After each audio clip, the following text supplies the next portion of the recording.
Hello, welcome back to the Midst of Arsenal podcast for another match reaction / review / player ratings and another win. One more down, 10 to go. As you can see, I am joined by Andrew. Hopefully, audio the recording works. So we're trying something new tonight. If it does, well, the audio listeners will understand. But there's a new thing on StreamYard. We're testing it out of all times. We're testing it out tonight. Hopefully, touch wood, it's working and all that on both ends.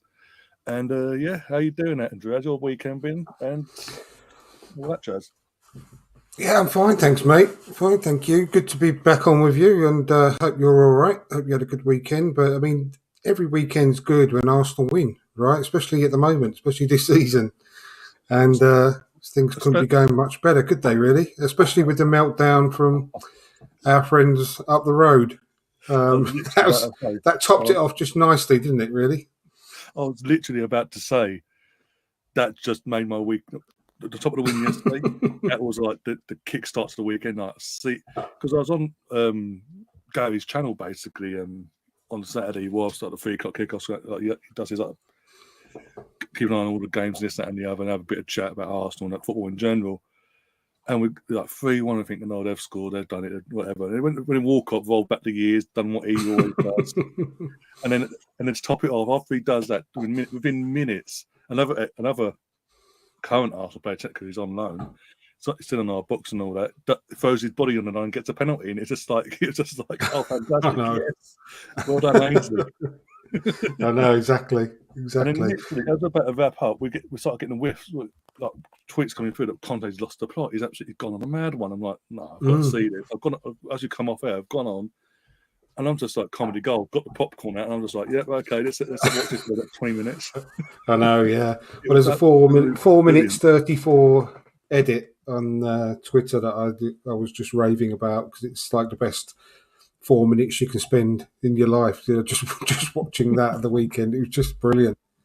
Absolutely amazing. Where's my camera gone? Your sound's gone and your picture's gone. Is that a good start to the new service?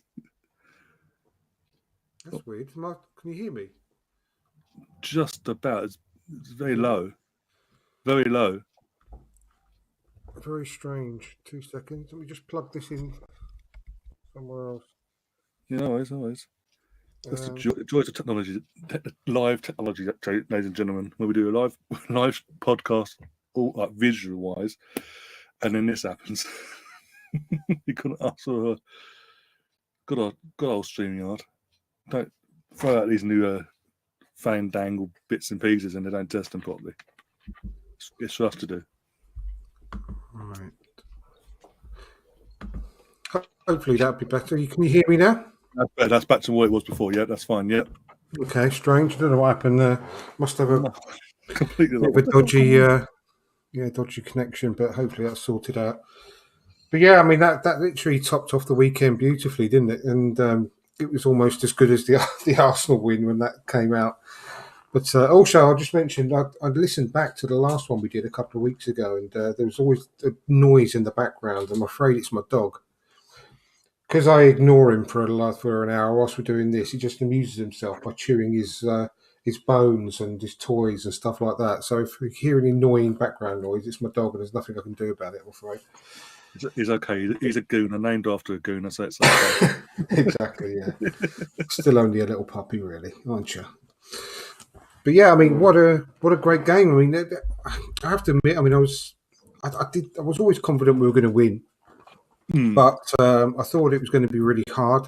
They've had this really bad run, but they've not played any team outside the top 10. In the bad run that they've had, Crystal Palace, and they've not been beaten badly by anyone, and only been sort of,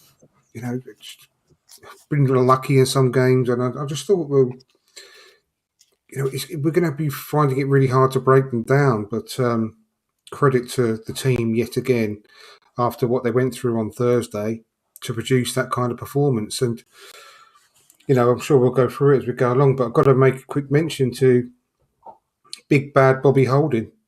And the meltdown people were having online for him beforehand, and I was getting really actually quite annoyed. I stayed off Twitter for a couple of days because the disrespect that he gets just really baffles me a lot. He's made a couple of errors, but name me a defender that hasn't made an error in his history. He had that bad game about a year ago against Spurs. And people just judge him purely on that one performance now, it seems, because every time he's called upon, even though he hasn't played for months and months, he's played, 13 minutes, I think, before the weekend of Premier League football. That was his first start. It was his first football in months for Arsenal on Thursday. And I thought he did really well on Thursday.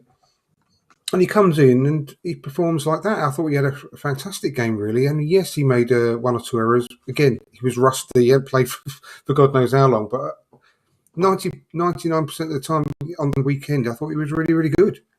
And the biggest credit you can pay to him, really, was that if you had a blindfold on and you couldn't make out who was who, I mean, you wouldn't have noticed much difference between, and obviously I'm not saying he's as good as Saliba or anything like that, but I thought he performed admirably on the day and I was just really happy with him. And just quickly as well, great to see Kieran Tierney back on the pitch and actually contributing to the season. And I put a tweet out a couple of days ago saying, to me, football's it's not about the stats and the different formations and who's going to play, but it's all about feelings for me. And to see Kieran Tierney back on the pitch in the Arsenal shirt means a lot. I'll be devastated if he goes in the summer. I really will, because I actually love the guy. It's not his fault that he hasn't played much. It's purely down to this new style we've got, and obviously Arteta changing the direction of that particular position. He's done nothing wrong as far as being an Arsenal player is concerned. So just to see him back with a decent amount of time on the pitch and obviously producing that assist was something else that just really capped off a lovely game and lovely performance as far as I was concerned. Well, sorry, that's Nemeth in the chat for anyone that's listening as well. Listening to this back on the audio side of things. Nemeth, whatever you look. He's saying KT has still played 19 games this season. And that goes under the radar because of that. Because obviously most of them have come from being rotation earlier in the season. Yeah, earlier in the season when exactly. And then obviously they're not all starts, but it's just good to, because obviously I think just lately he has been a little bit hard done by when he could have come on in a number of different games, but Arteta's chosen other people ahead of him. Obviously Tomiyasu coming in at left back instead of him, and so on. And I just feel he's been a little bit hard done by. I know that he's not going to be starting at the moment because Zinchenko's a game changer for us, but I just can't help the way I feel. I just love to see him back on the pitch, and I just hope he's got a bit more of a role to play in the remainder of this season. Well, like I say, you got a good chunk of time yesterday, and I was so happy when we got obviously the fourth goal, and it was him that made the assist as well, like the typical Tierney assist from the cross as well, get the ball down, bang, hit someone out, Saka, bell. And I think that confidence-wise, that do him the world of good. And again, people need to realise that we are going to need the likes of Tierney these last 10 games, in certain games. We are desperate. As every game's different, every opponent's going to be different, so he will get minutes, more minutes along the way. And at least if the best thing happens for us and we do this in terms of winning the title, he'll feel like he's made a contribution, not the way obviously in terms of starting, but in terms of he's still played like it's been mentioned already, X amount of games, a good chunk. It's not like it's a 2 or 3 games and that's it. It's a good chunk of games, and he'll feel like I've earned this medal anyway. Either which way, I've earned a medal here this season. I've been part of it. I've contributed in every which way.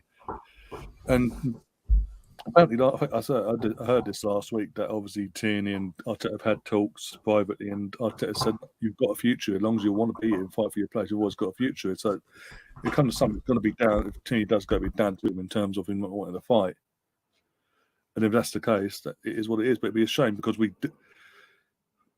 no matter what, we're in Champions League next season. That's not here and why. We do need players like Tierney to be able to rotate because it's either that or you take the risk on Tavares. And I still think he's young. I think another loan might do him the world of good if we can do that. If we're not, obviously you're then putting a lot of pressure back on Tavares. Like one season out comes back. Everything's changed in that year as well in terms of how teams are now gone from where they were when he went out on loan to where they are when he comes back. It's going to be, and again, League On is not exactly the toughest league, but he has done well. And again, not discrediting him, but yeah, well, he's been. Has he changed his game enough for Arteta to go, you know what, if Tierney was to go, I have faith in Tavares now? That's to be debated. I mean, he's been slated the last 2 or 3 games in France. Tavares is he's come off the crest of the wave a little bit, shall we say. He was blamed for a big defeat they had a couple of weeks ago. I heard it on a podcast. They read out a press report and it was mostly about him, which is really harsh. But anyway, I'm not saying he's still had a really good season, but at the moment he's struggling a little bit, shall we say. But we need everyone, and that's why people might think it's a bit strange. Come onto the podcast, and straight away I spoke about Holding and Tierney, but I think it's really important that these squad players who we are going to need, like you just rightly said, are mentioned as well, because when they come in and perform like they have done, with not much football in their boots for the last several months, it's really quite admirable. And these are the sorts of performances we will need in the next 10 games. So I think it's definitely worth a mention. Obviously, there's so many more things we can mention about the game, which I'm sure we will sort of moving forward now. We've got a question from Melvin as well. He says, "Hi guys, does Saliba get back in the team with the old sunglasses on?" Yeah, well done, Melvin. I did get the humour. I don't know about that one. I don't know. I know. Well, people were asking the question: should Gabriel Jesus get back in the team when Eddie Nketiah was hitting the back of the net on a regular basis a few weeks ago, if you remember? Yeah. But yes, I did get the humour. Thank you very much, Melvin. But again, like you said, when obviously the news came out that Saliba had a slight tweak in his back and obviously going to be out for 2 to 3 weeks. And there's one person I had a rant about. I'm not going to go into a massive rant again, but I did have a rant off on Saturday night on this channel, on my channel anyway. During the Match of the Day stream, I started going into it and all night, basically not the end of the world. It's 2 to 3 weeks. Look at the timing. Look how long we've got an international break. It's 2 weeks. So best case scenario, he's back for the Leeds game. Worst case, he's back for Liverpool. Not end of the world. He ain't going to miss. He's going to miss 1 game or 2, depending on how he does in his international break in terms of his recovery now. But this one person, he just does my head in every time something comes up. Injury, like, oh, that's it. Title race is over. That's it. Rob Holding's got to play. In terms of this case, it's Rob Holding playing. We're going to lose tomorrow. The title race is over. City are going to on the site. And that's again part of my event was on Saturday was if you've got to sit there and wait for something to go wrong to rant, just go on a massive rant to get tweets, likes, or views or whatever to build up your platform, you'll never enjoy life at all. I mean, look at this. Look at what the bigger picture of what this club has done this season and what it's currently doing and what it's striving to do. I listened to Bukayo Saka's interview, or watched it actually, his interview on Match of the Day last night, Match of the Day 2, with Chambers, Keown, and I can't remember his name now. Yeah, Gabidon. Danny Gabidon. He's great. Again, I love what I heard from Saka. Because I talk about individual accolades and all that. Is he worried about obviously losing out on the main prize and not just a young this, that, and the other? He said, "As great," and like I said, no, as great as that is, I'm looking at the bigger picture here. There's one thing I'm aiming for. If I can get that, fantastic. And obviously he's referring to the Premier League trophy, and that's what I want to hear. Also, what I loved hearing in that interview was But in terms of a question put by Keown, it's like, we're not afraid of anyone. We're not, in terms of this running now, compared to last year, where it's obviously they had a bit of dodgy spell after the international break, and we all know what happened there. The attitude's changed now. They're not afraid of anyone, and that includes. He said that includes Man City, because even though we lost 3-1, that was down to our own individual errors. On the day, if you look at the performance itself, we were the better team. It's just we got a bit and made a few mistakes. It cost us. We won't do that this time. We learn. We have learned from that. We'll look what we've done. And again, touching on that, when Man City beat us, they leapfrogged us the top and got goal difference, I believe, and they had Forest next, and we had Villa, and we're all thinking, okay. Villa, Emery, look up from before Villarreal. We had the early kick-off. We turned it. We had a bit of a dodgy start. 1-0 down, 1-1 all, 2-1 down, but we had a 2-all to win 4-2. And everyone's going, oh, we're top, but it's only for a few hours because they got Forest. And then Forest, who, by the way, if you know your history, Gooners, Forest and Arsenal have a nice little connection, so we say, in our histories, respectively, concerning our kit. I'm not going to say much. You can go and I'm not going to give it away to you, but you can go and reference that later. And they did us a favour and done a miracle. Let Hahn and let City come at them. One goal conceded, but they kept going. And Chris Wood, of all people, did what he did. And then since then, we haven't. Again, we stayed top then after that because of that result. But then we haven't looked back since. We went to Leicester the following week. I said at the time when we beat Leicester at full time, 1-0 was flattering to Leicester. That was the worst performance from a home side against any team I've seen in a long time. It was so flat, and we could have absolutely stormed that in terms of scoreline. And then we just kept on going, kept winning, league-wise, we kept winning. And it will come down to yesterday. And I thought, going into yesterday's game, in terms of the build-up before Friday's news about Patrick Vieira, I was concerned. I was not concerned, but I was like, this could be where we drop points because obviously Patrick Vieira, the form they're on. When beating them at home in 4 attempts. Yes, this is what I'm saying. And obviously, we saw what he did last year, 2-2 at the Emirates in his first visit back as a manager with Palace last season. Lacazette having to get the last-minute equaliser. So I thought, you know what, we could be. I don't think we would, but there's a potential there because Vieira will have his players pumped for this because he's obviously got the connect. He's got that connection. He'll want to get one over on us and put himself in the window, obviously, for future references down the line, whenever that may be. And then when they sacked him on Friday, I was like, okay, that's 3 points for us then. They've just shot themselves in the foot massively. And I was just, and even you mentioned in the group chats over Friday and Saturday, and a few others was like when they decided to put the under-21 manager in charge yesterday, and then obviously they've been heavily linked with Roy Hodgson, and talks with Roy Hodgson again. I mean, that was just bizarre. If I'm a Palace fan, I'd be very concerned that the fact that the club itself eased out Roy in the first place to move on from that side of football and progress as a club. You hired Patrick. You made that point of when you hired Patrick to put that message out there. 20 months later, you're bringing back the guy that you try to move away from to try and keep. It ain't going to work. I mean, he came back we saw it last year with Roy at Watford. It didn't work. Watford thought it worked with that. It didn't work. And as I say, they shot themselves in the foot. And when you're seeing the messages from the players of Palace about Vieira, that in itself said a lot in terms of they weren't expecting it. They were still behind Vieira. Even Sambi Lokonga was like, for the short time we've had, thank you very much. You've brought life back and a smile back to the game that I love, and this, that, and the other. So yeah, like I say, Paris and all that, they scored a massive own goal. And it was literally okay for the rest of the weekend. Had the feet up, Conte had a meltdown, which was fantastic, as you mentioned already.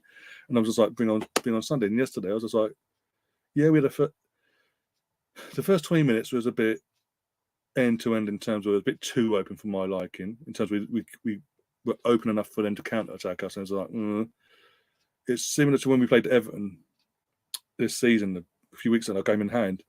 First 20 minutes, a bit shaky, but once we settled ourselves, got that first goal, there was no looking back. And Martinelli, I was so happy for Martinelli yesterday for him to get the first, not any goal, but the first goal as well after what he'd put himself through in terms of the online abuse, I think he got as well, and from idiots, and his own grievances in terms of being the player that missed the penalty and this, that, and the other, and whatever he would. For him to get sorry, up on his weak foot as well. We're making a habit of this, by the way, our players scoring on our weak foot. Reece Nelson 1 week, Martinelli the following week. I know. Just shows the technical quality of everyone. And I mean, just quickly, I don't want to butt in, but anyone that sent him any kind of abuse or hate after the Thursday night game, they need to be banned for life from this club. They don't deserve to see, this team. It's just absolutely and utterly ridiculous and disgusting that anyone could even think about doing that, to be perfectly honest. So, that's just not on. But, we are. And you're quite right. It's happening more and more and more often. And you look at most of the players across the front line now. Trossard, more than anyone, is so two-footed. He's him. I mean, obviously Tommy Asu's out now, but he's really two-footed. Those two are probably two of the strongest two-footed players we've had at the club since Cazorla. I think the stat was that Trossard, before he came to Arsenal, his last 34 goal involvements were split right down the middle. 17 left foot, 17 right foot, or something like that. Anyway, someone will correct me if I'm wrong, but there was a stat that was similar to that. That's really exciting about the team because it just makes them so much harder to defend against. You don't know which, as a defender, be a nightmare. You don't know which way to go, which foot to put them on, because they're equally as strong. And I think the cross that Saka swung in for Martinelli for the assist was with his weaker foot, supposed weaker foot. So they both did it. But it was once that goal went in, it was just so calm. I mean, to be fair, even before the goal went in, I was pretty calm, to be honest with you, because of the way we were playing. But yeah, it was well deserved.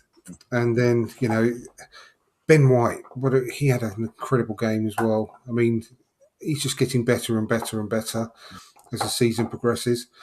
And I was thinking, I don't know if I mentioned this before, maybe, but I don't know. I don't think I have. But just compare and contrast. You mentioned him earlier for getting the penalty for Southampton. I don't need to mention his name again, do I? We all know him. We all know him, but the best penalty taker in the world. He should have taken that penalty. Let's just be honest. Yeah. But anyway, Maitland-Niles, obviously. But look at his attitude when he was asked to play right back. No, don't want to play right back. Go act literally out in public and say, I don't want to play right back. I want to be a midfielder.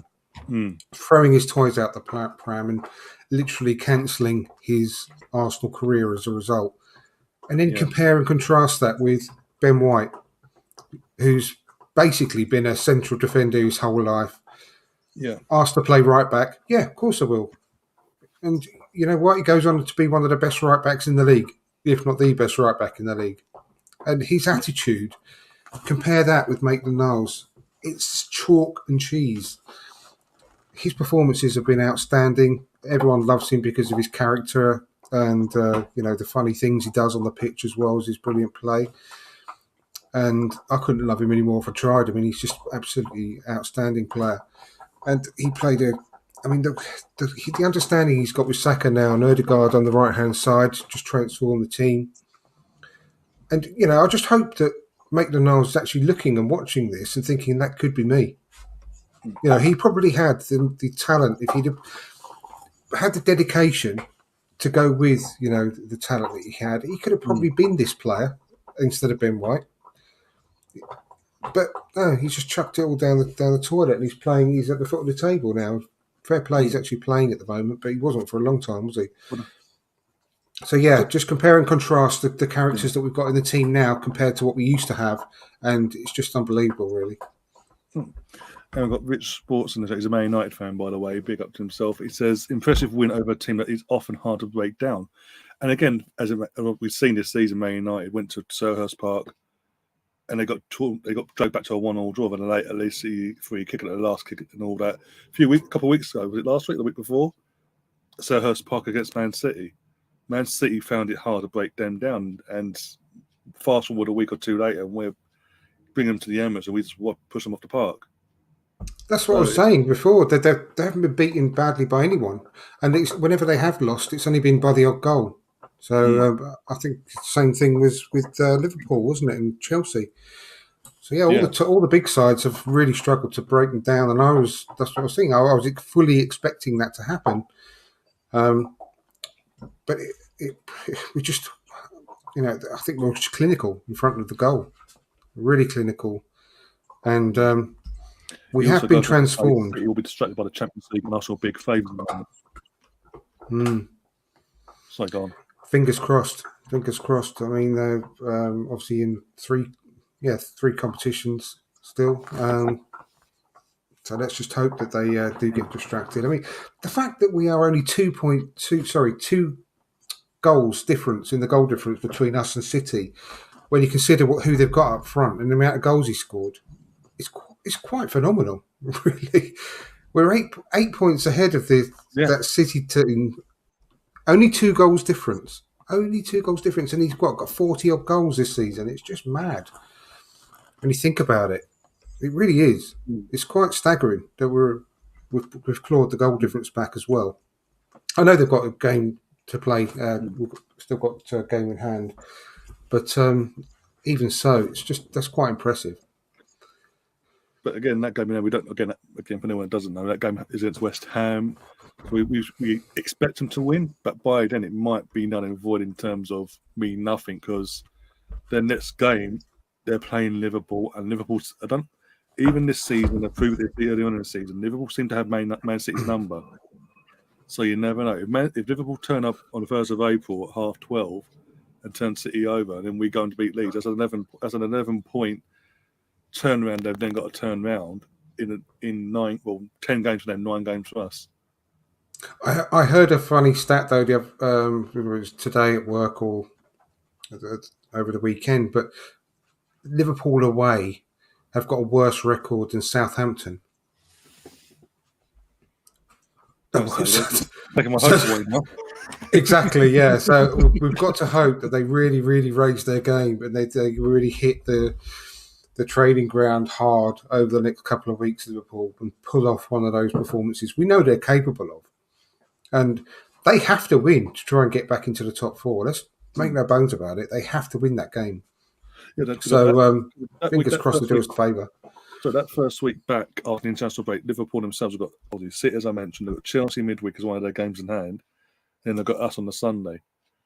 And obviously, as long as they do the job against Man City in the first game, I don't care about Chelsea. No threat to us whatsoever. And what you know. As long as they don't turn up against us at Anfield and let us have the win, I'll be happy. I'll be extremely happy. Yeah, let's keep fingers crossed. I mean, but they could well do us a favour. They do always raise their game against Man City. It's just I was shocked really about how bad. I knew it was bad. Obviously, the season they've had, but their away record is shocking apparently. And so, I'm not holding out too much hope, but you never know. They could pull off one of those performances that they put in against Man United. Oh, imagine that! Oh my days, the melt. Yeah, I'm not suggesting the scoreline, but obviously they were electric in that game, and let's just hope they can do something. Even just a draw would be amazing. Yeah, I'll take any sort of positive result from our perspective. Yeah, any kind of a draw or even best case Liverpool win, I'll take. As long as we do our job a couple of hours later when we play Leeds, I don't care then. Then we focus on the Liverpool game, and that's the thing. Because we're now out of Europa, it has turned out to be a blessing in disguise. I came out because I was at the game on Thursday, and I came out with my brother, and I was like, you know what, disappointed because I want to win it. I want us to end this. Well, it would have been 29 years of a European Cup to our name. And we saw, but it is what it is. We can now fully focus on. We know the deal now. Fully focus on our league games. We've got no distractions, and it then turned out on Friday. I was right, because if we'd gotten through, Juventus in away first leg. After you played Liverpool, it would have been Juventus away, then Southampton, Juventus at home. If we'd gotten through that, and later on in the month, it would have been Man United or Sevilla in between, just after or just before play Man City.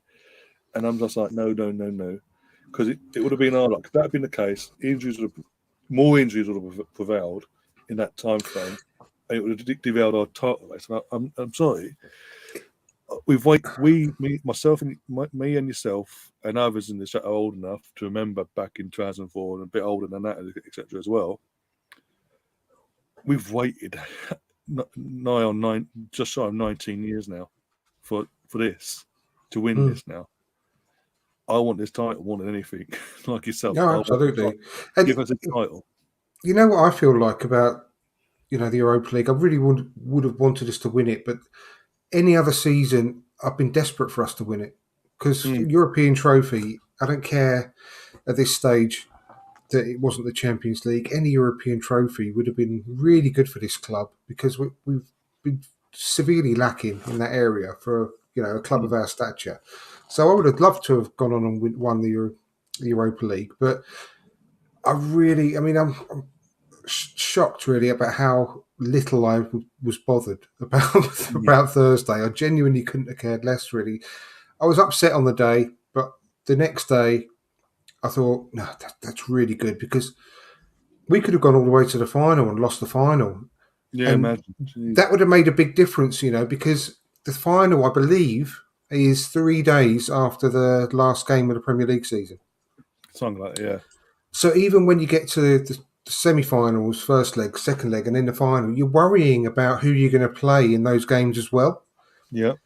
And the last game of the Premier League season, when the final is 3 days' time, what are the players going to have in their back of their mind? I mean, I don't doubt any of these players' temperament and mentality at all. But you would only be you wouldn't be human if you weren't thinking in the back of your mind, oh, am I going to play in the final? Am I going to go to Budapest and lift a European trophy? And it may have affected a few players, even just by 1 or 2% on that last game of the season, which we may well be desperate to win the title. You never know.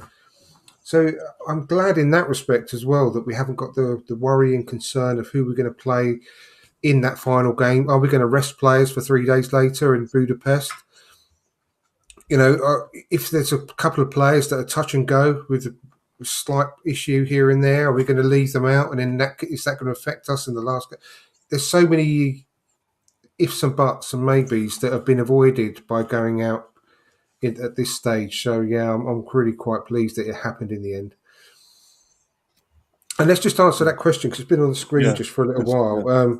I would love him to stay, and I don't care what anyone says. I've had a few debates with people on Twitter and so on about the amount of strikers we know. I definitely think we need 3 strikers next season, going to be in the Champions League. People are saying we don't need 3 strikers. I certainly think we need 3 strikers, and I would love him to get a good chance with the Arsenal next season. I watched the game yesterday again. I've watched a few of his games this season, and he looks electric, honestly. You see his goal yesterday? He's literally over the pitch. He's literally Henry-esque, boom. I know, it's fantastic. Honestly, he's such a talent. And I tweeted again yesterday, I was like, we're really lucky to have him at our club.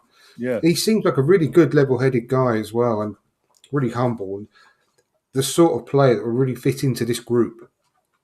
Obviously, he's been brought up in Hale End. He knows how to conduct himself. He's friends with all our current players, that have come through as well. Kayo and Emma Smith-Rowe and all that, yeah. Eddie, yeah. And he knows them all. So I just think that it would be criminal, really, not to give him an opportunity. I think he's that good. And I think it's the old adage, the old cliche, if you're good enough, you're old enough at the end of the day. And I just think that he's been right on the cusp before he went on the loan. He made his debut in the Europa League. He's been in a few squads. He's played in the Premier League at the beginning of last season. We didn't go very well, obviously, because of a number of different reasons on that time. But I just think to sell him and just get rid of him without giving him an opportunity, I just think that it'll be a real waste. And if we sell him, I'm almost certain we'll go out and buy another player. And let's just imagine if he wasn't playing he wasn't an Arsenal player. Everyone would be watching him and looking at his scoring feats and saying, "Oh, Arsenal should go in for him. Look at him. He's doing really well. Young English player in the French league." And we'd all be talking about him. all the geeks and all the podcasts, all the statisticians saying, "Oh yeah, Arsenal should be looking at this guy. He looks like the business. He's young. He's English. He fit right into their culture and what they're building there, the process."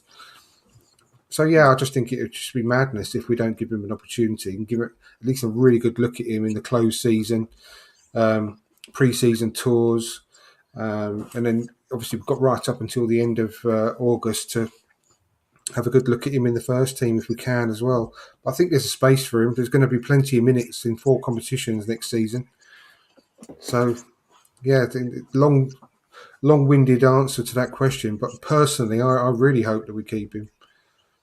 Yeah, I reckon I think we will, because again, the main reason we got sent out on loan this season was in terms of what we were put out by Arteta and all that back in the summer, was to get him the game time, get him that match day experience, and just get his confidence up and get him that know-how, that game by game know-how, not just getting thrown in the deep end occasionally and not being ready. He can come back now high on confidence because I think he's the top goal scorer, just shy of the top goal scorer in Ligue 1. Scoring goals for fun. I think, as I said yesterday, was running back the years in 2003 when Arsenal played Tottenham, literally getting the ball in his own half, deep in his own half, and just ran. He ran. For anyone that didn't see it, go and check it. I do recommend it, because if you're even an Arsenal fan, you'll see it. You'll think that literally it's pretty much as on the esque in terms of deep in his own defensive half, and just runs at the defence, has no fear. That sort of confidence you cannot buy for love nor money. And the fact that we'll be in Champions League next season, people, like you say, people are saying we will need more than 2 strikers. There's no doubt about it. I mean, well, look at it. I mean, we had Jesus out for nearly 3.5, 4 months. 3.5 months, and we only had one fit striker really. Before we started playing Trossard there, we only had Eddie, and then Jesus just about coming back now. Eddie's out, so you never know what's going to happen. I mean, we've literally living it at the moment. We've only got one fit striker again, and Trossard. So and also we definitely need someone. And depending on what group the group we're drawn with in terms of Champions League, the group stage next season, he could get a few minutes there. In terms of the teams we should beat, he'll get a few minutes there, like sub appearances and all that, to get himself that European Champions League experience there, build his confidence up there. But also, it will be like we have been this season, but it'll be more intense because obviously we're either going to be defending champions or runners up in the league and going for the title again. Champions League, as I mentioned before, League Cup, FA Cup, and the club itself are going to want to themselves are going to want to improve. And if we do win the league, obviously they're going to want to improve in not just defending the league title, but they're going to want to add another trophy too, that do a double, if not a treble. Things like they're going to up the ante, up the levels to prove to people that this season isn't a one-off. It ain't a flash in the pan that some rival fans might think. This is just the beginning. I've said for the last few weeks, the fact that we're the youngest team in the league, we're doing what we're doing. That company, I know City got a game in there, but we're 8 points clear of City with for us 10 games to go.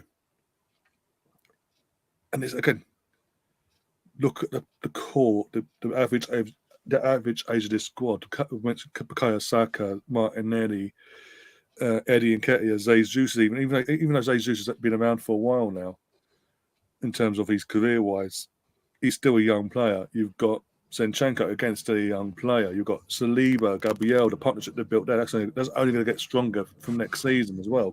Whatever happens back into this season, you've got Ben White.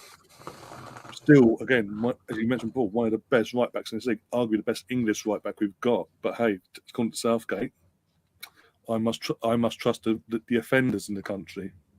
If you know, you know. That's all I'm saying on that about getting in trouble. Ramsdale, 23, 24 he is now currently. Yeah, they're all the young 20s. we've mentioned this in like the previous seasons on podcasts and on this channel and your channel respectively, that the early 2000s team that won the double and in Invincible itself, that their players themselves were all around the same age, give or take. Bergkamp obviously being the oldest, except of Lehman and all that in the Invincible season, and Keown and all, but they're roughly around the same age, and they all hit their pomp at pretty much the same time, their prime years.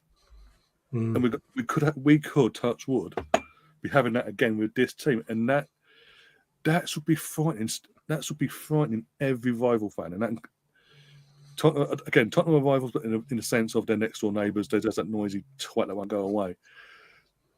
In terms of rivals, when I say rivals, I mean the Man City, the Man United, Liverpool, the Chelsea's, of this sort of Newcastle. Even though they've got their Newcastle, Man City have their funding the way they do, they should still be the fan bases. These fan bases in the media should be scared. This is only exactly. I've been saying for the last half of the season so far. This is only the start. And you said last year, this is only the start. Imagine what's going to happen if we do pull this off this season. What's going to happen next season and the following season, the next 5, 6, 7 years with this squad. And you're adding every summer, you're adding young, fresh talent to that, so it doesn't get too old and doesn't get too stale. It keeps going and keeps going. Because it does seem the club have learnt from the mistakes. For years, before Edu and all that was brought in, Arteta was brought in, we were saying for years we needed Arsenal winning the ball. David O'Leary was heavily linked with a job in the board and all that, and obviously Raul stopped it at one point, but there's rumours he could be offered a role in the summer and things like that. But we asked for Arsenal men. You need Arsenal people that know Arsenal and bleed it and get what it means for the Arsenal fans. Having Edu, having Arteta that have played for the club. Per Mertesacker in terms of the youth academy, manager of the youth academy. Jack Wilshere, Cesc Fabregas now. Is he actually part of our setup now? He's not officially. No, he's just working alongside Jack to do whilst he's doing his badges. That'll probably be announced in the summer then, probably, which is a good thing again. But I've been seeing Mertesacker's praise in terms of the job he's done with the academy since he's took on that job. What a job he's done! The turnover we've got now, talent coming from all positions as well, left, right, centre, be a goalkeeper, the defence, the midfield, the attack. It's amazing. And long may it continue. Germany can go away. Germany FA, leave him alone. His arse. You can't have him. Yeah. And then obviously you bring in Edu, and then eventually Arteta comes in a bit later than that. It's that in itself. I think that's done more good for us than anything else. Having them three, because they know what it means. Having them bringing in Jack as the under 18, he's come. He said, "I've been here, so I know what they're going through. I can guide them that way." And we're seeing what the job he's doing with the under 18 this season. I know we had a bit of a disappointing result this weekend, but overall, the course of the season, he's doing a fantastic job there. We're seeing, in fact, as you mentioned, folks of Fabregas is popping in, doing what he's doing, his badges and all that at the moment. So probably he'll be brought into the fold of Jack as an assistant or backup, whatever, come the summer. That's doing us more good because we've got people, as I keep saying, people that get what it means, in terms of playing for the club, what the badge means, etc., etc.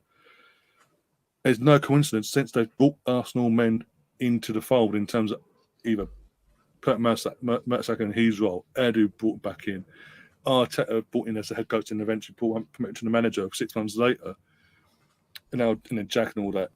The club itself has got better. We're pushing in the right direction now.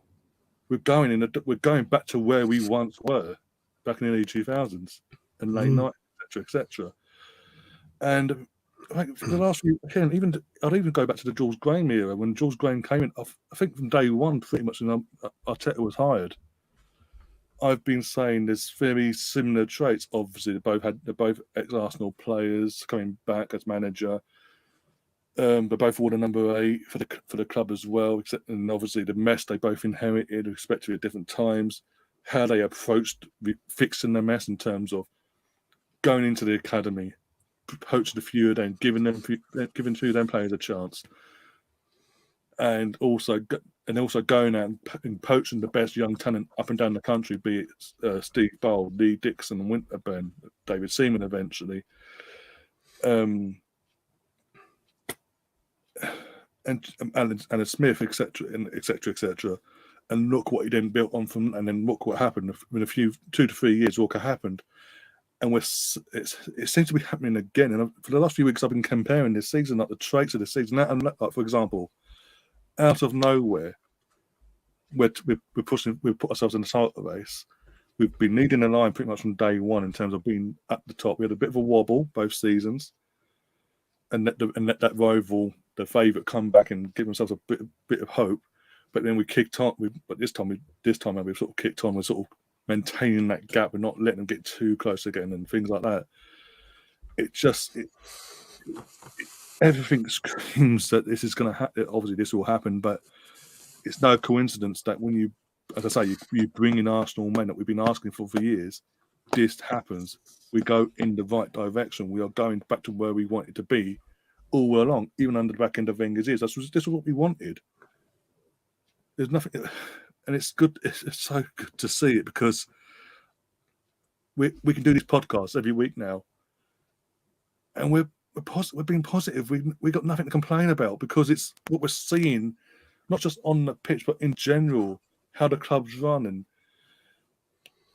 how the players conduct themselves in terms of off the pitch when they do like charity bits and pieces, or they hear of a fan that's coming down from one-off visit, they're really ill. They'll go out their way to meet them. We saw in the documentary with Bukayo Saka in the summer when he got all that abuse. One fan in particular wrote a letter to him, sent him his pocket money, and that for him tugged at his heartstrings. And he thought, because he's like, I know how much pocket money meant to me as a kid. It was like sacred. He wanted to meet him and say hello. And doing a tour and all that, he's like, boom. He pops in, says hello, with the ice cream. What do you want? Chocolate, strawberry? Have a little chat, and they're on a pitch having a bit of a kickabout. I know. He probably bought the family a house by now, I'd imagine. But yeah. It's amazing. It's just such a classy. It's a classy thing. It's the class of this club. Yeah, it's coming back again, and I'm loving it. Absolutely, yeah. I mean, sort of go. You know, we've not really spoken too much about the match, have we? To be honest with you, but anyway. Another couple of good points really was the return to form recently of Granit Xhaka. I think that's been really, really nice to see because he was a bit, you know, not but never been bad, never is bad, never has been bad really, has he? Except when he's been, you know, doing things in the past that he shouldn't have been doing, but he's always been playing well. But I think he did have a little bit of a dip post World Cup, but he's back with a vengeance at the moment now. He was outstanding again, I think, at the weekend.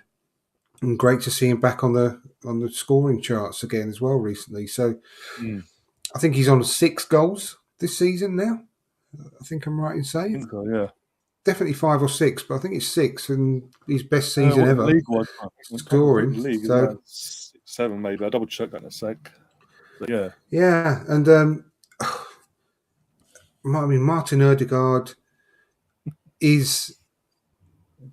I mean, the Nightmare Nemeth has just put in the chat, funnily enough, Saka is the heart and soul of this Arsenal team. And, you know, you could say that about a number of different players. But, yeah, I totally agree. I mean, Nemeth is unbelievable. What can you say about him? But I was going to say the same thing as well about Ødegaard. And I think he is the heartbeat, the main engine of this machine that we've got out on the pitch at the moment, the conductor of the orchestra, or however you want to put it with Martin Ødegaard, he is that man and he leads by example on the pitch more than anyone else. He runs the most, he leads the press. The guy's fitness is unbelievable. I mean, he runs non-stop. I don't know how he does it, but he's there, you know, saving and, you know, something right in our own box, and then he's there at the other end of the pitch seconds later. I can't say enough about him. He's just unbelievable. But to actually choose the player of the season this year is going to be the hardest thing of all time. I think you can literally make a case for every one of our starting 11, couldn't you? Really? Even the squad players as well. Even the ones I that know. are not able to start regularly. You could even say them. I know. Arsenal, if you're listening to this, if you come across this podcast and you listen to this bit, can you just scrap player of the year, just give team of the year, just give it all to everyone, including the manager, including the coaching staff, everyone. They all deserve it. It's fantastic. How can you choose? How can you choose? I mean, you could literally make a case for any of the players to say that how good they've been. I mean, how you can't not talk about the centre backs, Gabriel and Saliba. You can't not talk about Ramsdale. You can't not talk about Zinchenko, Ben White, Thomas Partey, Martin Odegaard, Martinelli, Saka. Obviously, Gabriel Jesus was probably maybe not in the conversation because of being missing for so long. But if the season was stopped before the World Cup, I mean, he would have been with a shout. Yeah. I mean, it's just unbelievable. Like you said, the players that have come in, talk about the great job that Eddie did when he came in. Tomiyasu when he comes in. You know, honestly, it's just unbelievable, really, the quality we've got. And one other thing I put a tweet out about over the weekend was I've been a fan for a hell of a long time now, but longer than a lot of people that are listening and watching maybe have been alive. 1980, I started being a fan, and I've seen a lot of teams. And I can honestly say, regardless of what happens between now and the end of the season, I don't remember ever feeling as connected to any team throughout my lifetime. You know, I'm not saying it's by far the biggest, the best, and I felt this way about teams in the past, but this team is right up there with all of them already, regardless of what happens now. I can't remember loving a team as much. You know, probably, going back to when I was really young, teenager, when Arsenal won the league in 89. I loved that team so much. And then we've got the 91 team, and you go through the Wenger teams, 98, all the way through 2002, 2004. I love them all. But this team already is right up there with every single one of them, as far as I'm concerned. And the people that are always still trying to find things to moan about, bringing down the team, direct messaging Gabriel Martinelli after Thursday, bad-mouthing Rob Holding before he's even put a foot on the pitch, saying we're going to lose the league now because Rob Holding's got to come on and play.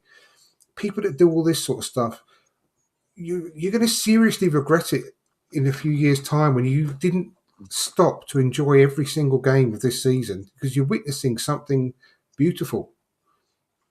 You're witnessing history being made right in front of your eyes with all this squad of young players. Because I know for a fact, I mean, I still talk, and there's hundreds and thousands of fans that still talk about the team of 89 and go through all the players. Michael Thomas, legend of the team, David Rocastle, and go back to Ian Wright and players like this.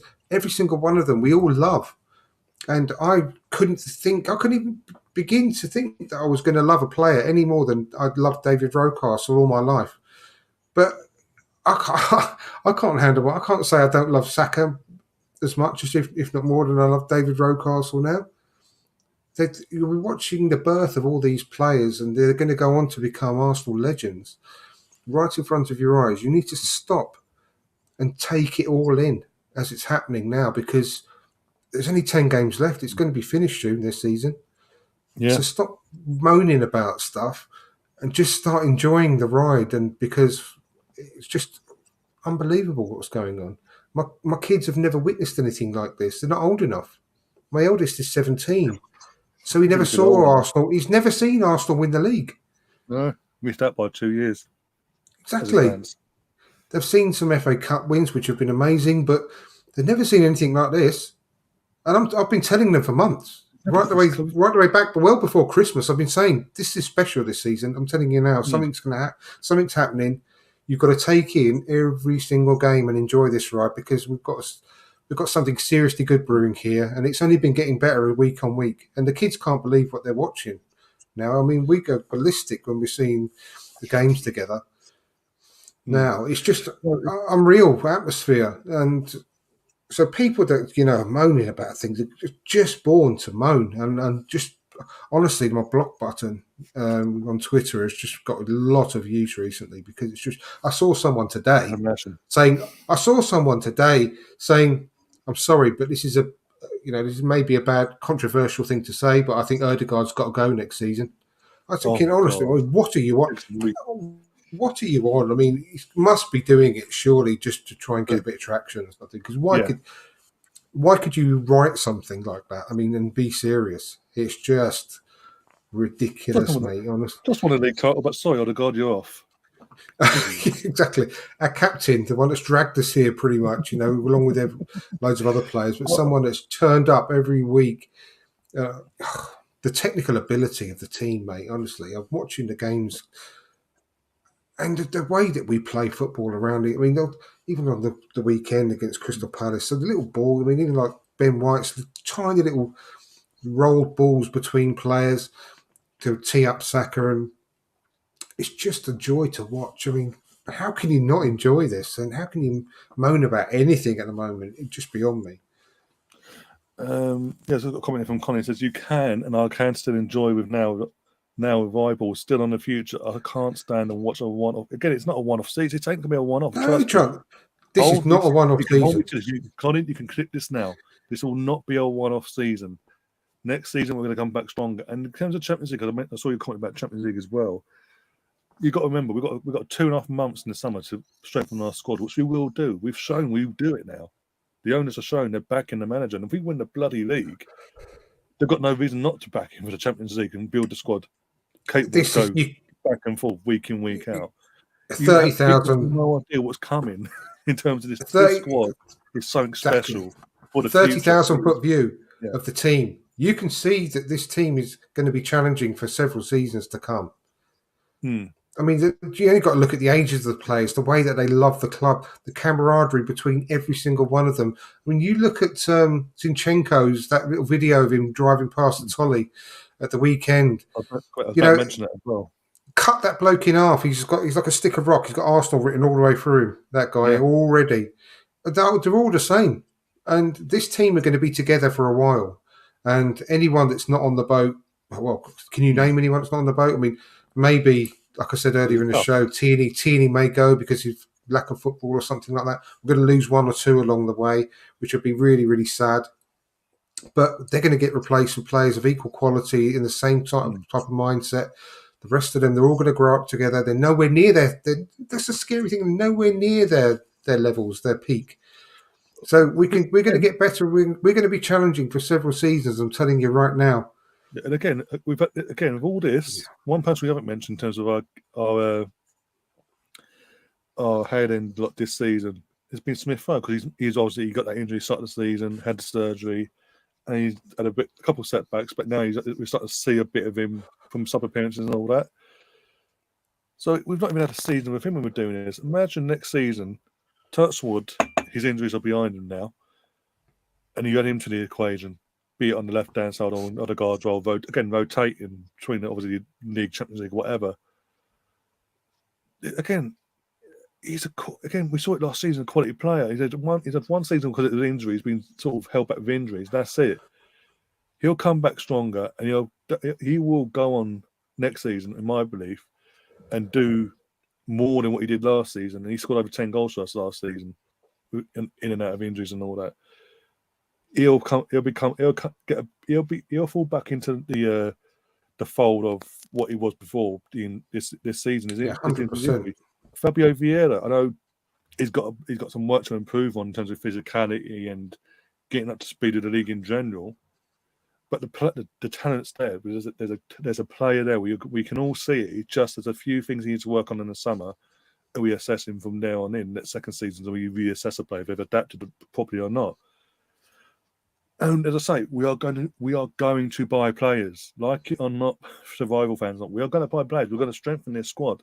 So, in terms of from next season, in terms of being able to compete on more than one one stage, we'll be able to do that. Liverpool, I mean, what Chris in the chat, a Liverpool fan, he will know more than anyone most recently when Klopp first hit on the scene of building a new squad. The year they won the Champions League, they had to sacrifice the league in terms of points and all that because they went so for the Champions League. And obviously after that season, when they added a few more additions in the summer, they were able to go again for the title, go hard and for the title, and go deep in the other competitions as well. And as further as things went along, it's just built up and built up. And obviously last season was the grand thing of they were going for all four. Liverpool played every single game possible last season. That's how much it took. It took a few years to get to that point where they could go on all fronts all the way through. I know they want a double, but my point is they did play every single game. They did push themselves. And I think that this team, with Arteta and the right recruitment along the way, we could get to that point in the next couple, 2, 3, 4 years, whenever it may be. We could get to that point where year by year we improve. Like next season, if we win the league this season, for example, we come back next season looking to defend the title, and we also go, you know what, we're going to identify also decent cup runs domestically, but also we want to win the Champions League, and then the following season we want to go for a treble. The following season, no matter what happens in them season, respectively, okay, we want to go for 4 trophies now and create history that way, be the first and things like that. So it's just I've already put my neck on the line about the Champions League next season. I've said as soon as the odds are out, I'm putting a bet on that Mikel Arteta wins the Champions League in his debut season.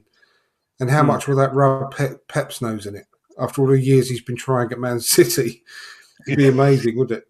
If he goes and wins it as his first attempt. I honestly got that much confidence that you're going to do very well. I know we didn't do well in the Europa League this season, but it's the Europa League. No one cares. I mean, that's what I would have loved to have won it. I've put my note. Everyone knows. I just said it earlier in the show. I would have loved to have won it. But when you're a player, all you care about is winning the league, going into the Champions League. You know, it's brushed on. You know, we made too many changes and so on and so forth. It's going to be different next season with the Champions League. I just got a feeling I maybe lose all my money. I don't care, but I've got a real good, strong feeling that we're going to really, really surprise a few people next season going into it. Sorry, all I'm going to say on that is if Napoli win the Champions League this season, as you say, as soon as their mods come out, I'm putting a 10 or 20 on Arsenal winning the Champions League. That's all I'm saying. Definitely. Definitely.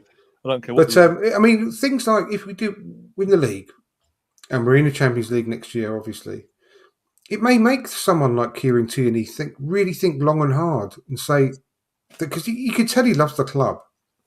And thinking, well, we're going to need a really strong team next season. Everyone knows that. No one's, stupid. In terms of rotation, why would you want to leave at that point?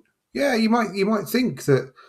No, you know what? I'm going to stay another season and see how things play out now because we're going to need the massive squad of really good quality players who are first team, first 11 quality. We don't need backup players.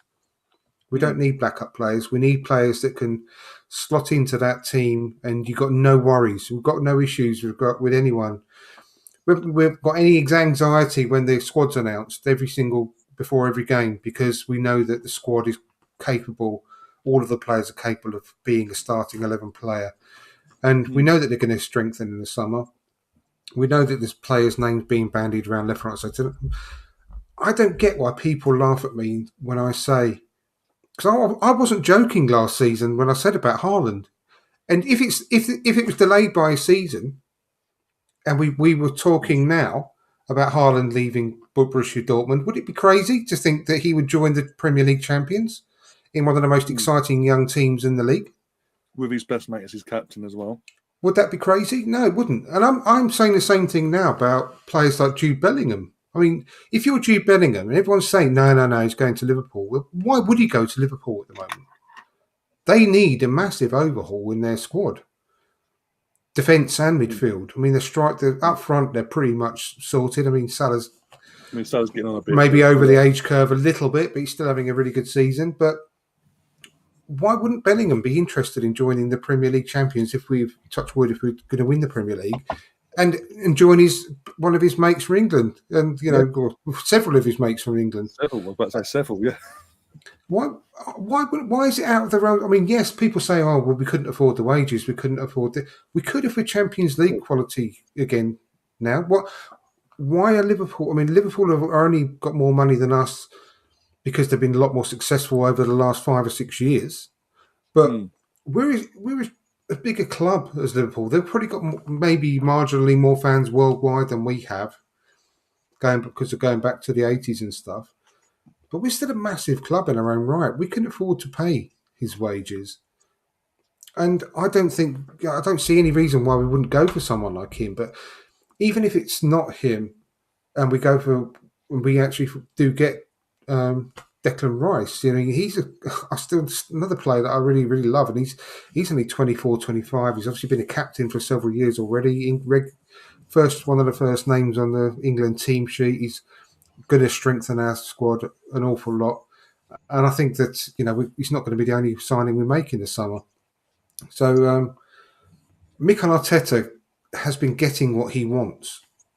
They're going to back Mikel Arteta heavily in the summer, regardless of whether we win the league, whether we finish second or whatever. He's going to get backed big time. So I'm not concerned too much about moving forward. And the players that we've got are naturally going to improve. We're going to add some more real good quality younger players to start being ready. Charlie Patino, I'm sure, is going to play a role, maybe as a backup to Granit Xhaka next season. Who knows? But he's got bags of potential, bags of quality. We've got some couple of young, really good fullbacks, one on the left, one on the right, that's coming through. We've got some good quality throughout the academy that could start sprinkling in underneath, bubbling away to improve us year on year as well. So, but the majority of our team are 24 and under, and they're only going to improve over the next 2 or 3 years, as well as the players that we bring into the club. Got an update here in terms of our friend over in North London had a meltdown, by the way, on Saturday. This has gone out in the last few minutes. Telegraph Football exclusives from Matt Law. Tottenham are expected to part company with Antonio Conte later this week. Joey Francis again? Bernardo? Well, they want Poch back, don't they? And that's a disaster. That's another disaster. Exactly. Ever since they sacked him, every appointment's been a disaster. And if they reappoint him after the reason they sacked him in the first place, it's a disaster waiting to happen. We'll be here again next season going, see ya. We're right again. No, Tottenham. Daniel Levy, if you're listening to this, you're over an Arsenal podcast, we have your best interests at heart. Go and get Glenn Hoddle. Oh dear! Get Rafa Benitez. He'll go in there. He'll be relegated. Yeah, actually, he's a perfect one. Actually, you know what? Yeah, he'll play the exact sort of football your fans love. Oh my days! Craig's in the chat, by the way, says Arsenal's remaining fixtures are as follows: Leeds, Liverpool, West Ham, Southampton, Man City, Chelsea, Newcastle, Brighton, Forest, and Wolves. How many points will we get from these fixtures? For me, there's two games banana skin wise, and that's Liverpool away at Anfield, because obviously notoriously, even in our greatest eras, Anfield's always been a difficult place to go to. But I do believe we can go there and get something, be it the win or worst case a draw. Man City at the Etihad, because obviously depending on the games, the result between April 1st and that Man City game, that could be the decider itself. They might not want to lose a title on their turf, but tough luck. We've done it at the Bridge, we've done it at Anfield, and at White Hart Lane twice, Old Trafford. Let's add the Etihad hopefully to the list. But apart from that, I think Leeds 3 points, Liverpool potentially 3 points, if not a point. West Ham 3 points, easy. Southampton 3 points, even though that's something to fight for. I think we're at home for that, so 3 points. City, as I said, at the Etihad could be again banana skin, but I don't know, mate. Again, in worst case, I think we'll get a point out of there. Chelsea, the following week at home, win. They've got nothing to fight for this season, but even at next point, they've got nothing to fight for. They're going to get battered by Madrid and get demoralised as usual. Newcastle away, depending on their situation and where they are in the league and how comfortable they are in their position, maybe, hopefully a win, but worst case a draw. I don't see us losing. It's not going to be the same Arsenal from last season anyway at Newcastle. Brighton at home, they've got an FA Cup semi-final to look forward to, so they might even have a final actually, depending on how that goes against United actually. So they might be distracted there. So again, I think that'd be a win. Again at home, Forest away. Their fate in terms of them staying up or down, that could be dealt with by then. So again, if we're already champions by then as well, just to end the season on a high, I think we win there anyway. We've got with the players we have, and we end the season at home to Wolves. And I think we win that. If the title's up or not, I think we win that because it's at home, last game of the season, in front of the crowd who want to go out on a high, no matter what. But what about you? Well, I'm looking at that message there, and all I can see is Leeds. I'm not looking past that. Like Mr. Tom said, actually, all I can see is trying to get 3 points at Leeds. I'm just answering the question. Yeah, well, that's my answer. I'm not looking. I'm not looking past that because anything can happen. We could go. I'm touching wood as I'm saying this, but we can go and get a couple of really bad injuries again in the next game. We could get a couple of bad injuries when with players away at the internationals. So I'm sorry, but I'm not going to answer the question in full because I'm just trying to my best to look at it one game at a time.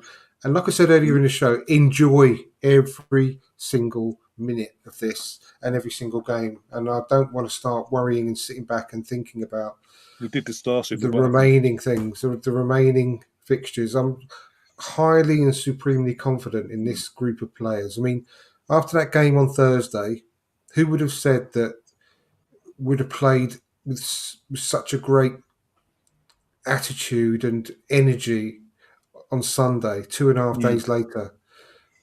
It was a big, demoralising and exhausting defeat on Thursday. Yeah, Martinelli missed that penalty. He could have felt really bad. He didn't show anything of that game. He didn't show anything of Thursday on Sunday, did he? He was excellent again. So I'm confident in every single game. Just listen to what Bukayo Saka did. He wasn't talking bullshit when he had that interview on the pitch with Martin Keown and the rest after the game. He said, we're confident we could beat anyone. We don't fear anyone. And I totally believe them. How can you not believe them? Going by how they play in the season, we could quite easily go and win every game of the last 10 and surprise everyone. Like, remember when Leicester won the league? We've mentioned this before. When Leicester won the league, every week people were thinking they're going to slip up this week. They're going to slip up this week. And never did. They just kept on winning and winning and winning. And we could do the same. But, yeah, I'm not even going to entertain talking about the rest of those games just yet because not only don't want to jinx it or anything like that, I just don't want to have that mentality this season. I just want to enjoy every single game. I just really do.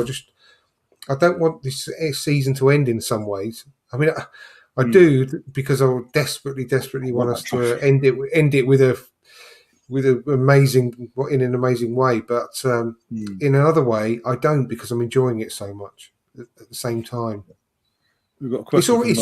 It's already gone so quick. Sorry, it's already gone really quick. The fact that we've only got 10 games left is mad. I mean, it's gone so fast. The one season it goes so fast. You're like, oh, no, I want to enjoy this. Thank you. All the other seasons just dragged on. Like, since our last title, but anyway. And Mr. Tom, sorry, just quickly before we go on to the Russ's question there. He said we got out of Ellen Road by the skin of our teeth. We were so lucky, mate. Honestly, we deserve to lose that. We deserve to lose that game. I'm not. Yeah. I'm happy to say I'm always honest, Mr. Tom, and I'm happy to say that we were very lucky to win that game. You were all over us. You battered us, to be fair. Second half, especially. And we were lucky to get out of there with the 3 points because we've played well, we couldn't have played much worse, but we got a win, and You know we've what? lost. But we've lost games Yeah. where we played brilliantly. So Yeah. we've had both sides of the coin, to be fair. But But yeah, you're right. in terms of touching on the Leeds thing at the end of the road, we've had a few of them this season where we've had a bit of a purple patch on the game a little bit in a particular half. We found a way. I mean, Bournemouth have a week as well, just to add to it. 2-0 down, half hour, 35 minutes to go. And the team just went, okay. They went, okay, we'll keep going. We're going to keep plugging away. We saw what happened last minute.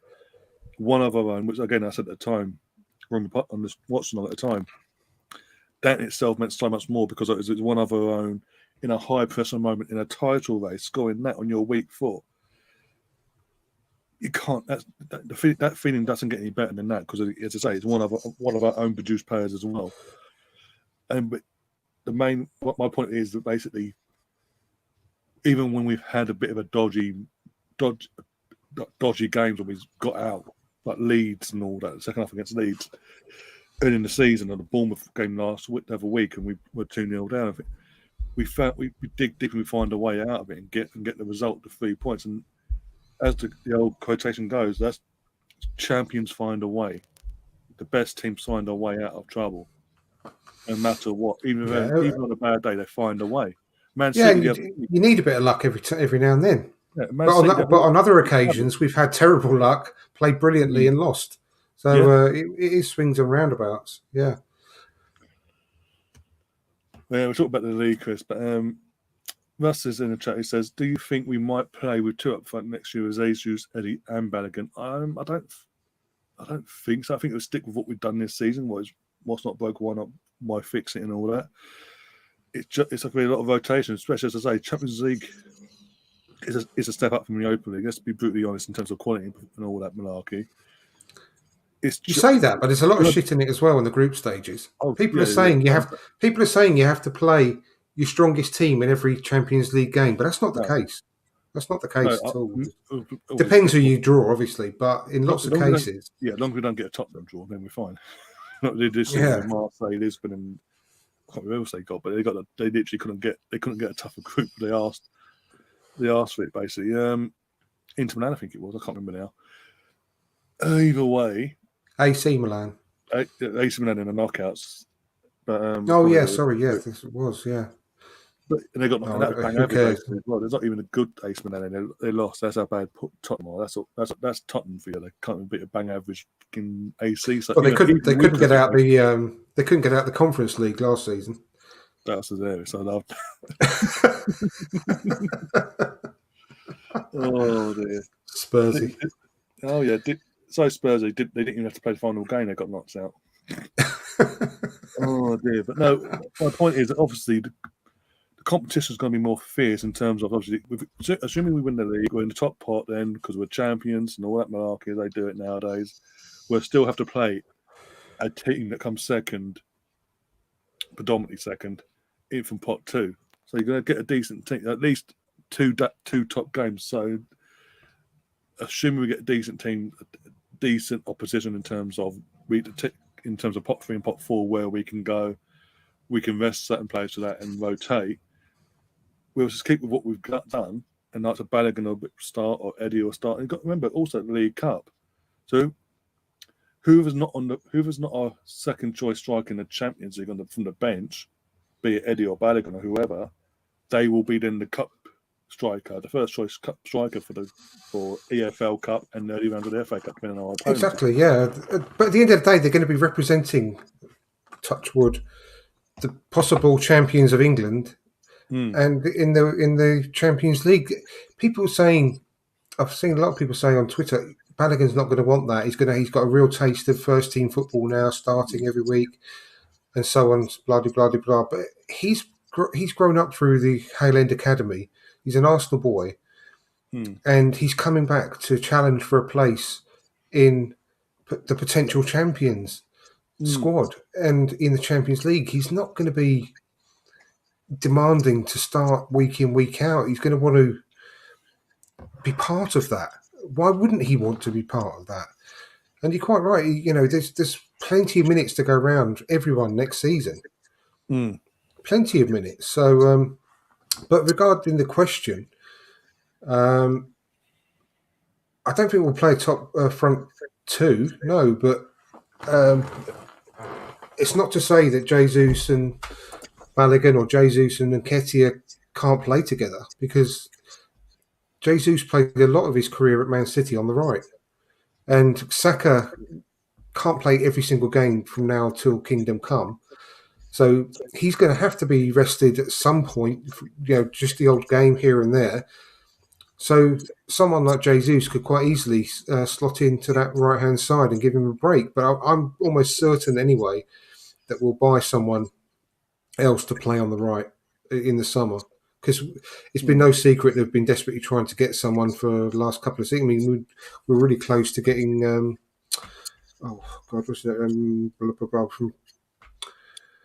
what's his name from Leeds, who went to Barcelona? The name's gone out of my head. Oh, Rafinha. Rafinha, thank you. Yeah, we bid big money for him at that point. Sorry, Mr. Tom, for forgetting his name. But we were obviously after him.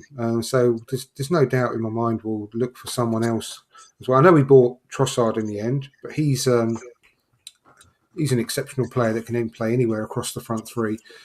But I think we might go for a more out-and-out winger in the summer, as well as the midfielders that we've been obviously highly linked to.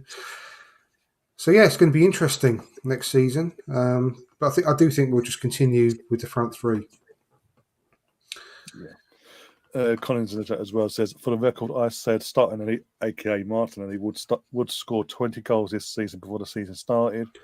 Paul, can you back me up on that? And then Paul's gone quiet since. I don't blame you. He's only 7 off that now, and I wouldn't bet against him getting that before the end of the season. He's got 6 in 6. He's on a rich scoring vein. So why wouldn't he get 7 more in the next 10 games?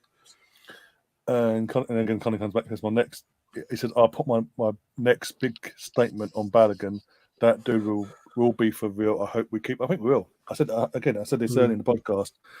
In terms of him going out on loan this season, the whole thing, what the mantra was putting out from the club and Arteta to us fans was so he can go and get some first team experience and gain some confidence and be ready for if and when Arteta calls upon him in the future, which will happen. And the fact that he's hit the ground running and scored the goals, he scored a variety of goals. It's not like the tap-ins and things or penalties. It's a variety of different sort of goals. And I said that even most recent one yesterday was on Riesca against Tottenham in 2003. Did you see that cross he put in as well? That his striking partner got right on his head, but I can't believe he didn't score it. I mean, the guy can play out wide as well. Yeah. A lot more than Eddie can. I mean, I'm not no disrespect to Eddie, but Eddie's a penalty box goal scorer. We've always known that. He's sort of Ian Wright poacher. That's in the box sort of thing. Yeah.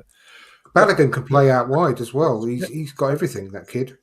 And we've seen with Arteta loves them sort of players and them versatile players. I mean, he didn't in terms of buying. He's not just bringing in players that are versatile. We obviously, when he came in, Saka was playing left wing back. He took him on from his strong foot to his what's meant to be his weak foot, and Saka's made that his own. But he can play anywhere across the front three. We've seen this season they all want to change now as well. Trossard, in terms of him playing across the front three, Fabio Vieira can play 3 to 4 different positions in the attack. Odegaard, Smith Rowe, it's Tomiyasu. Sorry, Tomiyasu is a predominant right back. We brought him at right back, but he can play left back, centre back, you name it. Tierney, obviously, he inherited him, but he obviously he predominantly left back, but he can also play left centre back, five and all that as well, or centre back in general.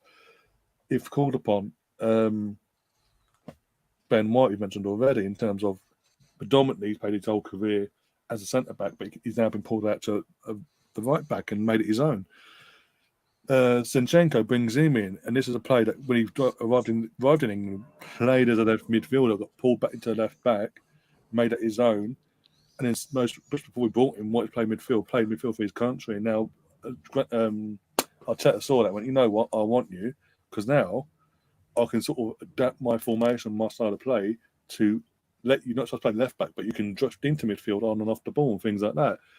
but also I'll allow you to push forward and overlap. And my point is, he does like the players that can play in multiple positions, not just singulated into one position, because then obviously he can experiment in certain games as well, during a game or before a game, etc., etc. And I think Balogun is just, as you've mentioned, is going to be falling into that forte of versatility, and I just mentioned Arteta loves those sort of players, and that's another reason why I think he stays put this summer. He comes back, and he's given a chance to fight for his spot. His place, not even his spot, his place, I should say, in the squad. Yeah. And no thanks, Nimeth. I don't want to get Harry Kane for nothing in a year's time. It'd be so. He's so tainted. Honestly, he's so tainted with misery and lack failure. Of. Exactly. He's riddled with Spursiness. So no thanks. Yeah. So we only want winners, not failures and bottle jobs. Sorry. Exactly. And I'm sorry, but the Audi Cup don't count. Yeah, there's a reason why we let him go from the academy all them years ago. That's all I'm saying. But he's. I mean, if he stays beyond this summer, there's something seriously wrong with the guy. I mean, I don't care what anyone says. I mean, yes, they got the players that are one club men, and yes, they're so great to have a one club man. But when you Harry Kane, if you are, that good, why would you do that? Why would you not want to go somewhere? I mean, he's literally he must be pushing 30 now, if he's not already. I'll double check now actually, but I believe he's 31. He's literally got one move left in him. One move left in him. And if the Van Persie effect, basically, he's got to move in the summer. He's got to. So he was born July 28th, 93, so 30 this year. Yeah, exactly. And I've said this before, Colin, and I totally respect what you're saying there, but I totally disagree. If you stand him up against, and I've said this before, so I do apologise for people that are regular listeners, but if you stand him up alongside Bernardo Silva or a couple of the other Man City players, you don't need to be a muscle man and really big and strong to play in the Premier League and be really good. Bernardo Silva's about 4 stone wet through, and so's sorry, my brain can't think of the other players I'm thinking of in the Man City squad, but there's a couple. Foden is definitely one of them. He's, again, like a string bean. He's not tall. He's very, very thin and slight. But no one says about him or Bernardo Silva that they're not strong enough to play in the Premier League. So I totally get what you're saying. What he needs more than anything is the confidence to express himself in the Premier League. Not so much to go and really build up a load of muscle in the gym. I don't think he needs to do that. A little bit wouldn't hurt, I'm sure, but it doesn't concern me that in that respect. He just needs to have the confidence to express himself in the Premier League and just get up and understand that he's going to get some big, strong challenges and not be nervous about it. I think that's what's holding him back in lots of respects, personally. Yeah. No, Robert Perez wasn't big. He wasn't small either, to be fair, Robert Perez. But I get what you mean. Freddie as well. Freddie wasn't exactly big himself. Freddie I think a lot of it's mental with players like that, because he has always been one of, probably, I'm guessing really, obviously, because I would never know 100%, but I'm sure he's probably one of these players. It's always been one of the smallest players in all the teams he's played in, like when he was at school, all these academy teams as he was growing up and progressing. I bet he's always been one of the smallest players, always been taking the kicks, and always had to get up and show the bigger players what he's capable of. And the Premier League is now obviously the elite level now, but it's been no different for him than throughout his entire career, I'm sure. I think it's all a mental thing with him, that he's got to have the confidence to think, no, it doesn't matter, it doesn't bother me, it shouldn't matter that I'm smaller than these players that are around me. I just need to show them what I can do, basically, and just have that mentality. And I think once that switch goes off in his brain, that it shouldn't hold him back, and it won't hold him back, then he'll be fine. That's my own opinion. I strongly believe that. I really, really do. Yeah, Colin comes back and says not strength in this necessarily. He says but balance. Yeah, it'll come. It'll come with more experience, and some players do take to it a lot quicker. We would have all hoped that it would have come a lot quicker to him. He has shown us that he's a very, very talented, a good player, but only in flashes so far. But I think it will come with time. And he had a good couple of interviews over the weekend, didn't? Well, not the weekend, last week before the sporting game and around the sporting game. And he knows that, and he's extremely talented. And I think as soon as the switch goes off in his brain, that he is as good as everyone else in the Premier League in that position, and he can start showing it. No, exactly. And again, the second we signed him in the summer, I thought, is that an £85 million in modern day football? Absolute steal. Again, I've said it every time he's played with the players there. It's just this season is always going to be the season where he bets himself in, he adapts, he sees what the league's all about, and the next season is where you then go, now push on, now show everyone, prove everyone all your doubt was wrong, basically. And I think he will. Obviously, he's got the right. Not because in terms of Martinelli, in terms of the penalty missing, we saw the reaction from the players and Odegaard as a captain, things like that. They were doing the same with the likes of Odegaard. They'll be doing the same with Fabio Vieira. I mean, in terms of putting their arm around him behind the scenes, having a chat with him, building his confidence up, saying, "No worries, you'll get your chance, and when you do, we'll be there to support you every step of the way." Not just the players itself, but Arteta himself, the coaching staff. We again in the documentary, they do these one-on-one sessions between the coaching staff themselves. They have these one-on-ones and all that. So it's again, we talk again in terms of one-on-ones, again documentary, when in terms of all or nothing. The one-on-one with Ben White, and somebody said, this was when you were playing at centre back as well. The guy, the coach, I can't remember his name now, but he basically said, I can see there's a player there. You're special, you're unique. And then you fast forward, like a few months later, from when that was recorded, he gets put at right back and becomes arguably the best right back in the country. Yeah, exactly. I could say, but the thing with Vieira, there's two things I want to actually discuss about it. Well, the first one is I don't think it's the sort of problem he's got that will be solved with that type of training. Like I said, I do know what you mean. I just think it is something that is in his own brain that he needs to get over. But secondly, what I don't like with it is that although how much I really, really like him and I really want him to succeed and be a great player for Arsenal, and I heard it on another podcast, and I can't think which one it was, but it made a really, really good point that I think Mikel Arteta has seen him as his special player, the one that he is putting a lot of eggs in the basket on. And I think what I don't like is that it's at the expense in a lot of occasions of Smith Rowe. Yeah. And I don't like the fact that he's not giving Smith Rowe as much time on the pitch as he should be, because he is giving Fabio Vieira those minutes. Now, Fabio Vieira, obviously being a predominantly left-footed player, should predominantly be playing on the right-hand side. So he should be alternating with Odegaard or Saka mainly. But he has spent a lot of time coming on in the Xhaka role as well, when I think Smith Rowe will be a lot more effective there. Because Fabio Vieira, for whatever we think about him and whatever I've just said about him over the last 10, 15 minutes, is a very talented, good player, and we want him to do well. But he is still a project at this level. He's not proven at this level, whereas we know that Emile Smith Rowe is quality at this level. He's shown it all last season and was our second highest goal scorer.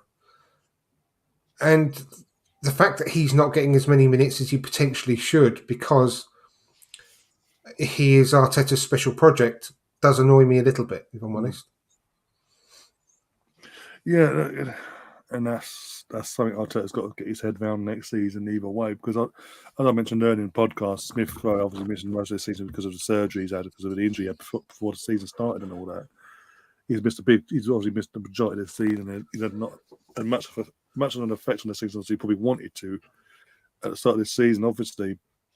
But he's pain-free now. Yeah, he needs minutes more than ever. He's been back long enough. Yeah, as I say, he's been back long enough now in terms of since being given the okay to start playing again. Given the minutes, we've got 10 games to go. 10 games left this season itself. Give him more minutes. Because if, how can I put this without giving anything away? If you don't give him the minutes, he'll feel like he's not wanted, and we might lose him in the summer. I don't want that. I really don't, because he's one of our own, and he is such a great player to have. We saw it last season. So imagine what we could have had this season. But no matter what, Arteta needs to show that Emil's got a chance in terms of getting himself back in the 11 and things like that. That it's not going to be outcast or other players going to be favourised over him. Because otherwise, it could get a bit messy in the summer. I don't want that. I want my depth, and he's one of our own. And he's one of our best players. Yeah, he is. We know that he is. He's not been able to show that this season because of his injury, but he's now pain-free. It's been in the press. It's been mentioned several times now recently that he's playing without pain for the first time in 4 years. So we have got to start building up his minutes and let him have another opportunity in the team, because for however great Granit Xhaka has been this season, and he has been, he's not going to last forever at the top level. And Emil Smith-Rowe is the absolutely ideal player to play in that position. Absolutely ideal. He's big. He's a lot taller than people think. He's strong, and he's got so much skill and ability of running into the box, like Xhaka's been doing recently and scoring. There's no one better in our team at doing that. Like it's Ramsey style. So I would be more devastated than anything about him leaving. I don't think he will. I do think that Arteta still loves him, but I don't want the project of Vieira to take away from the minutes that Smith-Rowe should be rightly getting as well. No, exactly. Yeah, exactly. And as you say, he's pain-free now. He's training. Because when we played Bournemouth, I was watching the game and all that. There was a chance that fell to Smith-Rowe, and 2-2 and all that. I was like, on another day, with a match fit, in terms of match fitness, if he was fully match fit, he scores that. He would have scored that. Absolutely. Like that. And he did get an assist, a really good assist as well. His head all came back to him and went, off you go, back in you go, to Partey. So he is contributing as well. He can, and it's just obviously it was early back into his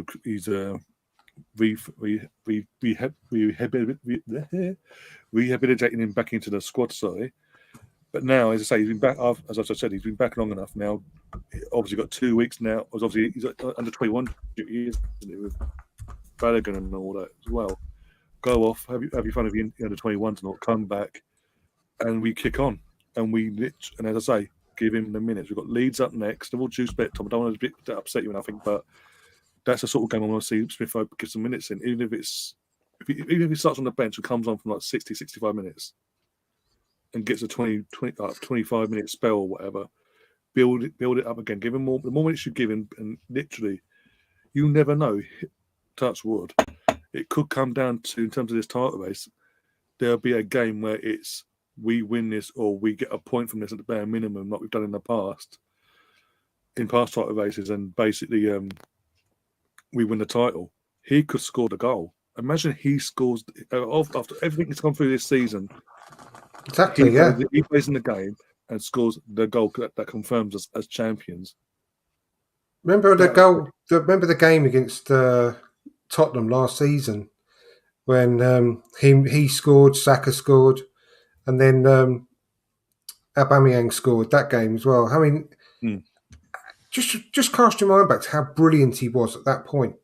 Absolutely lightning. He ran from the halfway line, if you remember, and I think that was the Aubameyang goal. We played that beautiful 1-2 with Aubameyang, and we need that player. And I'm absolutely positive that he's got it in him to help us get over the line this season. Yeah. And being an Arsenal fan, an Arsenal boy since, being in the academy from 6 or 7 or 8, whatever it was. Yeah. How desperate is he going to be to help us, help his team get over the line and be a Premier League champion? He's going to be burning inside of him. Again, one of the very last youngsters that Liam Brady brought into the club in our academy before Liam Brady retired. So again, with all that as well, it's just again that Arsenal connection there. If all that is just it means again that means not much more to us, but obviously he bleeds the club as well. He like Sacco, like Eddie, and all that. They bleed the club. Reece Nelson, they bleed the club. I mean, before we wrap things up, since that Bournemouth winner against Bournemouth, we're getting reports now that obviously he wants to stay at Arsenal. Reece Nelson, the club are talking to him about a new contract. I think that again, signing down to a contract. We said it back in May last year during the Conference League final, in the Europa League Conference League final. About Nelson, we were discussing because obviously he was playing in that final, this and the other about his career and all that. Again, he's another one that's come back this season. And what could he do? Hey, he's got a better weapon than Richarlison, and that's not very much, but still. In about 80 or 90 minutes of football, yeah, exactly. I know, but I mean, what more can he do? I mean, but to let Nelson walk out for free would be criminal. That's what I'm about to say. That would be absolutely, as you say, criminal. But that could be another key thing to do. Not just bringing new players in, but getting players like Nelson again come from our academy. It bleeds the club. That does again what we've mentioned about Elneny in terms of him accepting his role and Rob Holding as well. He came back this season. He didn't demand first team football straight from the off. He accepted what the situation was, and he's worked hard for it. I know. And when the opportunities come against Nottingham Forest early in the season, and then another week against Bournemouth, he's took it. He's probably got more goal involvements than Sancho this season as well, hasn't he? Yeah. Nelson? Less minutes as well. A lot less. Anthony, how much did they buy him for? 90-odd million. Mudryk? 100 million. He's done nothing. He's done nothing. Mudryk has done nothing. He's got more goal involvements than all three of them put together, probably. Probably. But even if we don't keep him long term, give him a new contract because he's not going to get beyond massive wages. No. So at least we can get some money for him if he moves on. Worst case scenario down the line, whatever. Yeah, exactly. So we can't to let him walk out for nothing would be really, really bad. So but we've got the talent there, and sometimes it's right under your nose. And you think that you have to go out and spend 60, 70, 80 million on a player, but the player could be sitting there. And I remember going back a few years. I mean, you know how much I've loved Smith Rowe for years. Remember us going back a few years, I said he could save us a mint in the transfer market. And then he comes, that's before the Chelsea game. And look what happened after that. He never looked back. No, exactly. No, yeah, exactly. With that, guys, I think we'll wrap things up now. We're going up an hour and 44 minutes. It's only meant to be an hour with podcast, but it's overlapped a bit. But it is what it is. Obviously, thanks to Andrew and everyone in the chat for obviously Andrew coming on and taking part in the podcast, but everyone in the chat taking part in themselves and keeping the conversation flowing. In terms of the rest of the international break, obviously the women are back after, I don't know why they're off for a week, but it is what it is. There was no international football, but they are back as of tomorrow with the Champions League first leg against Bayern Munich away. Early kickoff, 5:45 kickoff. So I'll be here for that in terms of watch-alongs and all that jazz. And back at the weekend for that and the match for days there, for God's sake. So back on their Saturday North London derby as well in terms of the women's side of things away. They ain't got no manager. Iwabuchi can't play, so fantastic. Nice little win there. So in terms of Arsenal content, there's still got to be that side of it coming in terms of the channel. Also, in between all that, we'll be trying to chuck in a few podcasts for international break just to keep things going. And need to chat to Mike as well, see if we can fit in a one of his quizzes before the football comes back, and then we'll kick on and get to be on the team for the last 10 cup finals as they are putting it themselves. But apart from that, Andrew, have you got anything coming up on your podcast over the international break afterwards? No, nothing at the moment. I'm just doing the odd one with you, like this at the moment. So things still, go up in the air outside of Arsenal with the family and everything. So just I just keep my hand in with you really every now and then at the moment. But it's nice to be able to stream it to both of our YouTube channels to keep things going at the moment as well, isn't it? This news. Yeah. Hopefully it's worked. I don't know whether anyone's seen it being streamed on my YouTube channel as well, but fingers crossed it's worked and be a good thing moving forward.